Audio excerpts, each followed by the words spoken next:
I want to say a few things here because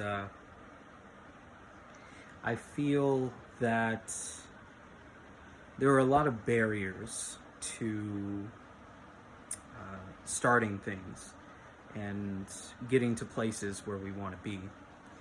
And I currently struggle with a lot of mental roadblocks, mental obstacles, feeling like I'm going to lose whatever creative impulse I have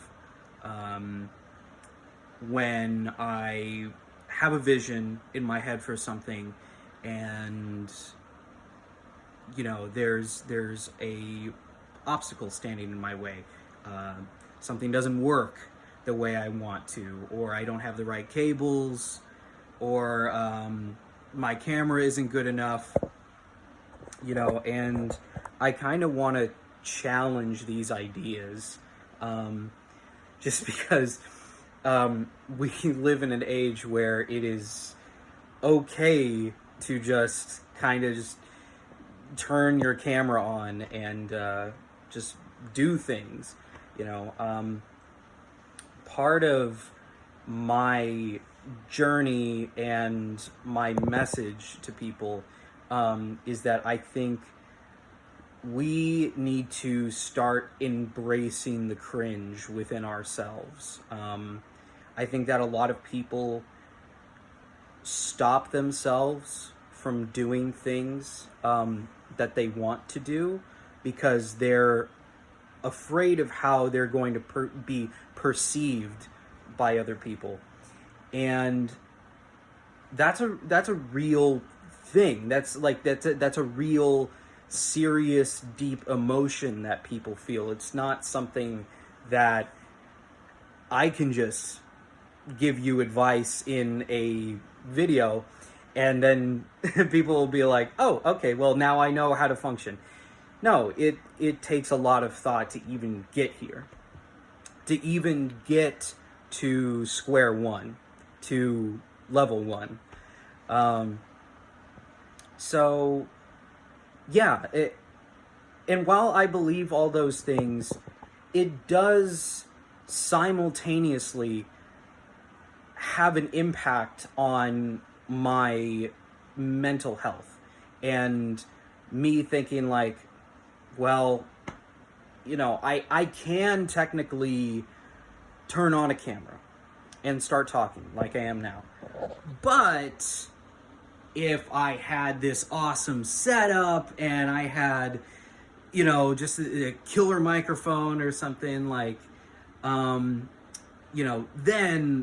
it would be perfect and I would get, tons of, views and people would be like, oh man, your camera is great and all that shit. But like, not only can that stuff come later and it's expected to, if you keep working at it, keep building up, that people understand, starting, from bottom and working your way up. People understand that. But there's going to be this part of you that thinks, okay, well, why can't I just get to the finish line? Why can't I just start out with a head start? Everybody wants that edge. Everybody wants to be ahead of the curve. The thing is, you need to be on the curve at all to even try and get an edge. So that's been a big issue for me, is just overcoming that self-doubt, overcoming that part of yourself that's just like, I can't fucking handle this. I can't get in front of a camera and talk because I'm not good enough.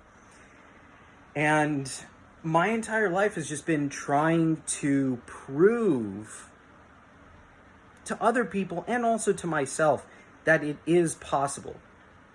Now, I know I started out with a lot of privilege. I mean, look at me.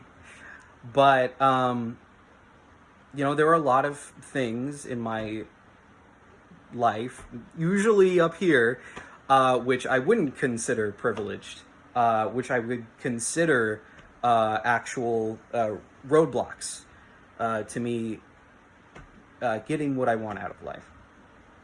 But the point is, like, I feel like I present myself as someone who's very open with themselves. If you're seeing me do something awesome, it's because I really did something awesome. I really tried sincerely to do something awesome. I didn't take any cheats, didn't take any shortcuts, didn't stab people in the back. So, alternatively, when you see me fuck up, when you see me do something pathetic, that also is a sincere thing. Like, you know, I actually, you know, there's no hiding myself. I wanted to always tell people and show people this is my authentic self. So, I'm telling you that it's not so much that, hey, if I could do it, you could do it too. It's that I believe that when you are open to failure, when you are open to the world about who you are, you kind of gain a deeper knowledge of yourself and your abilities. So that way you can accurately make a mental assessment. Is this right for me? Is this something I want to do? Is this something that will bring me fulfillment? Or am I just kind of just getting in front of a camera because everybody else is doing it, and I have these dreams, these highfalutin I don't even know what that means, but it's what people say. I have these goals, these aspirations to become, you know, like my favorite content creator.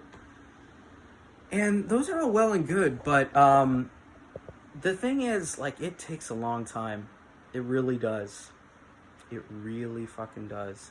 So that's kind of my little advice, not just to you, but to myself, talking about where you find yourself and how we can get out of depressive funks, essentially. Yeah, because I certainly have a lot of those. I certainly have a lot of times when I tell myself I'm not good enough, or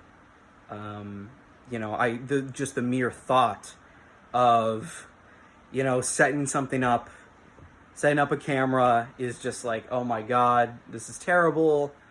I have nothing to say. Everything I'm gonna say is stupid, or it's not right. The angle sucks. I mean, I'm filming in portrait mode, which in a cinematography way is awful, but I don't have a iPhone like stand. I don't have an iPhone tripod or anything, and so holding in portrait mode makes it easier to hold on my hands, in my hands, for extended periods of time. So there are tons of things that you need to consider, and tons of little setbacks that you may need to take into account. Like, okay, I'm not there yet. It's all right. But you'll get there someday. You will. You know, you just got to start. It's essentially it. You know, it's just, you have to just kind of say, you know what? It's not great. It's not as good as I want it to be. It's not going to match this vision that I have in my head. But you know what?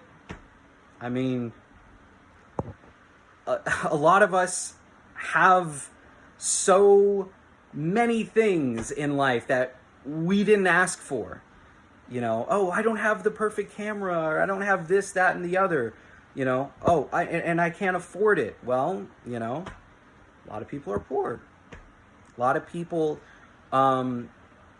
don't have the means to get those things they want. You know, to no fault of their own. A lot of people, I'd say the majority of people, in fact, I could say all people, all poor people are born into poverty.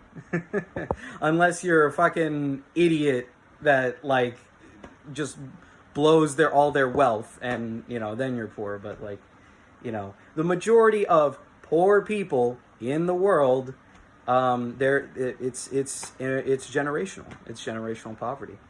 You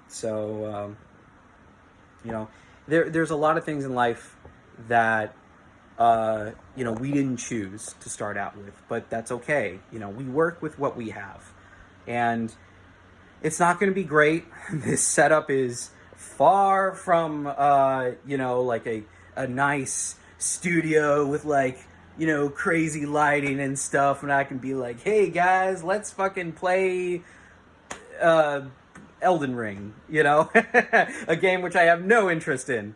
But I'm just playing it because that's what live streamers do, man. Yeah. So, anyway, I know this made no sense. So, you know, whatever. Peace.